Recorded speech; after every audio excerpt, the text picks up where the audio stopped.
2013 में हुई champions trophy के बाद जितने भी आईसीसी के इवेंट आए, सब इंतजार और गम में ही बीते। गम इस बात का कि हम ये वाली ट्रॉफी भी हार गए, और इंतजार इस बात का कि चलो यार अगली बार कमाल करेंगे। बस इस उम्मीद ने हम सभी को बांधा हुआ है। पिछले 3-4 साल में 3-4 आईसीसी ट्रॉफी निकल गई, जहां दिल टूटा। घर में हुआ वर्ल्ड कप तो याद ही है, लेकिन 2022 में हुआ T20 वर्ल्ड कप भी अभी लोग भूले नहीं है। यहाँ भी हम सेमीफाइनल में पहुंचे थे, लेकिन किसी को उम्मीद नहीं थी कि सेमीफाइनल में पहुंचते ही टीम इंडिया बिल्कुल नौसिखिया बन जाएगी। ये कहानी भी किसी दर्द से कम नहीं है। हेलो नमस्ते, क्रिकेट की कहानियों में आज आपको साल 2022 के वर्ल्ड कप में लिए चलते हैं, जब टीम इंडिया इंग्लैंड के सामने पूरी तरह से नतमस्तक हो गई थी।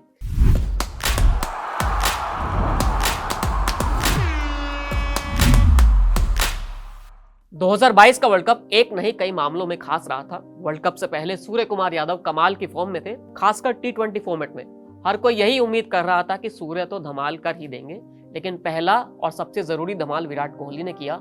पाकिस्तान के खिलाफ आई वो पारी कौन भूल सकता है, जब जीत के सारे रास्ते बंद हो गए थे, तब जाकर विराट कोहली ने आपको वो मैच जिता कर दिया था। लेकिन ये तो सिर्फ इस वर्ल्ड कप की एक सीढ़ी भर थी।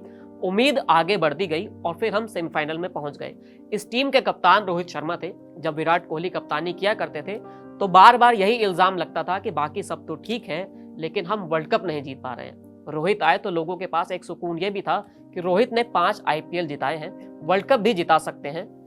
लेकिन जब वर्ल्ड कप 2022 का सेमीफाइनल आया, तब यह सारा सुकून चला गया।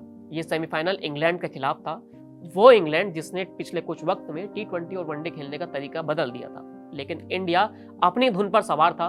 उस दिन शुरुआत ही खराब रही, क्योंकि सबसे पहले KL राहुल गए, फिर रोहित भी चले गए, और जिन सूर्या पर सबसे ज्यादा माहौल बना था वो भी यहाँ पर धोखा दे गए। अब सारी उम्मीद फिर से विराट कोहली पर थी, साथ में हार्दिक पांड्या भी आए। दोनों ने पहले टीम को संकट से निकाला, फिर हार्दिक पांड्या ने रन बनाने पर फोकस किया। 40 बॉल में 61 रन की पार्टनरशिप ने टीम इंडिया को उम्मीद दी। इसके बाद तो हार्दिक पांड्या पूरी तरह से खुल गए और बस हर बॉल पर शॉट के लिए तैयार रहे। हार्दिक पांड्या 47 मिनट तक क्रीज पर रहे। उनके हिस्से में 33 बॉल आई और हार्दिक ने इन बॉलों के साथ इंसाफ किया। 4 चौके और 5 छक्के उनके बल्ले से निकले, जो टीम इंडिया के लिए बहुत राहत लेकर आए। जब इंडिया की इनिंग खत्म हुई तो 168 रन बोर्ड पर बन चुके थे। अब बारी इंडिया के बॉलर्स की थी, भुवी, अक्षर, शमी, क्योंकि तब बुमराह उस वर्ल्ड कप में नहीं थे। 5 बॉलर्स उस मैच में लगाए गए, लेकिन कुछ नहीं हुआ। 0 बटे सन्नाटा। IPL में जिन जॉस बटलर के छक्कों और चौकों पर हम खुश होते हैं, उस दिन जॉस बटलर और एलेक्स हेल्स न जाने क्या सोच कर आए थे। दोनों ने रन बनाने शुरू किए, फिर वो रन बरसाने लगे। रन रुक नहीं रहे थे। रोहित के जिस कप्तानी की बातें की जा रही थी, जिस जादू का बात की जा रही थी, वो सब गायब था। कोई जादू, कोई स्विंग नहीं चल रही थी।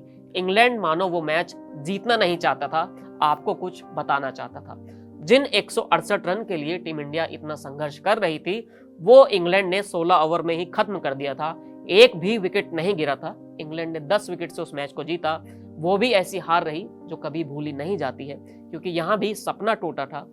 इंडिया इतनी बुरी तरह हार कर बाहर होगा, वो कभी किसी ने नहीं सोचा था।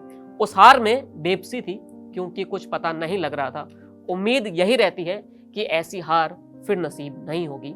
इस कहानी में इतना ही, फिर मिलेंगे नई कहानी के साथ। शुक्रिया।